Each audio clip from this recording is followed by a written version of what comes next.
What's up, guys? So we are well into the 21st century, and now it is definitely possible to offer therapy services online. And with the recent rise of therapists offering teletherapy options, it raises the question of whether it makes sense to charge less for teletherapy services versus in-person services. So in this video, I break down some items to consider if you're thinking about charging less for teletherapy services. You can be seeing your clients from the comfort of your home while you're wearing yoga pants.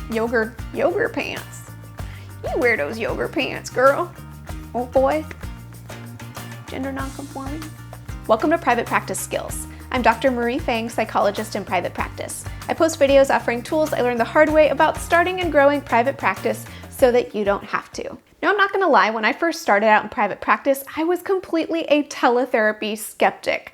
I really believed that in-person therapy was far more effective than online counseling. Fortunately, there's now research out there that completely burst my bubble, and we have hard data backing up the fact that teletherapy services are just as effective as in-person services. Now, this is such great news. Teletherapy is here and it's here to stay. So now the question, if you offer teletherapy services, should you charge less for that than you do for in-person services? Now, I really have trouble understanding people's justification for charging less for teletherapy services when they also offer in-person services. If you offer in-person services, that means you're paying rent for that brick and mortar space, whether you're meeting with a client from home or not for teletherapy services. Now, I can empathize with why some people who offer exclusively teletherapy services and don't pay rent for an office might think it makes sense to charge less for the teletherapy services. I mean, rent is crazy expensive.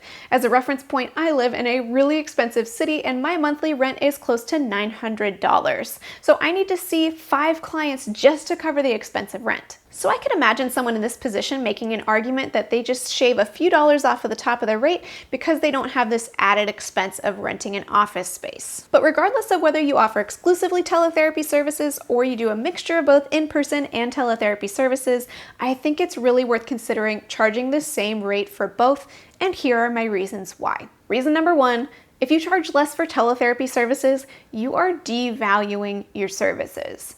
I mean, we just talked about how there's research to support that teletherapy services are just as effective as in-person services. But if you charge less for those teletherapy services, it suggests that it's not quite as valuable. Reason number 2, teletherapy presents unique challenges to the therapist. Now, even though it's true that you can see your clients from the comfort of your own home while wearing your yoga pants, your clients are none the wiser, your secret's safe with me, there are some unique challenges when it comes to offering teletherapy. I mean, just speaking from personal experiences, there's been some times when I've had trouble reading my clients' facial expressions, sometimes missing their body language because it's outside of the frame, and not catching some of the nuances in their tone of voice. I mean, there's been times where my clients were crying and I didn't even realize it. And sometimes, even with the best internet connection, internet gets shoddy and it disrupts the therapy process. So even after accounting for the perks of offering teletherapy, sometimes seeing clients online can actually be more taxing for the therapist than meeting in person. So if you're charging less for something that requires more effort of you, there's a good chance that you might start to get a little bit bitter about those online services. Reason number 3, teletherapy is a perk for your client.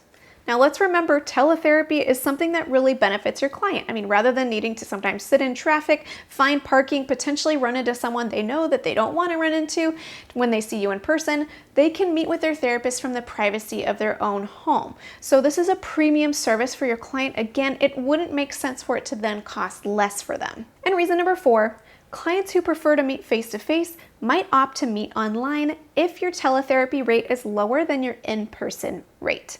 So even though we know that teletherapy services are just as effective as in-person services, depending on the individual client, some have a preference for one or the other.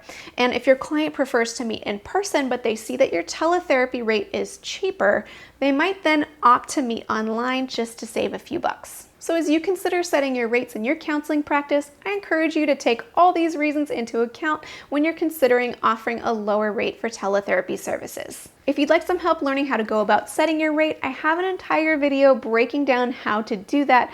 I'll link to that in the description box below. Of course, everything I've shared is simply a reflection of my opinion, as is true for all of my videos, so I'm curious to hear what your opinion is. Let me know in the comments below what your thoughts are about offering a lower rate for teletherapy services and what some of your reasons are for that. And until next time, from one therapist to another, I wish you well. Today's video is brought to you by TherapyNotes.com. TherapyNotes helps with scheduling, notes, and billing so that you can spend more time with your clients and less time on back office paperwork. Click the link in the description of this video to get 2 months to try it for free with no commitment. But even with that said, there are so many more reasons that it's worth considering.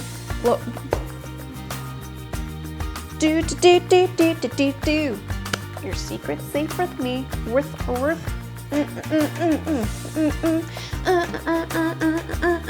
Gotta get out. I got something in my eye.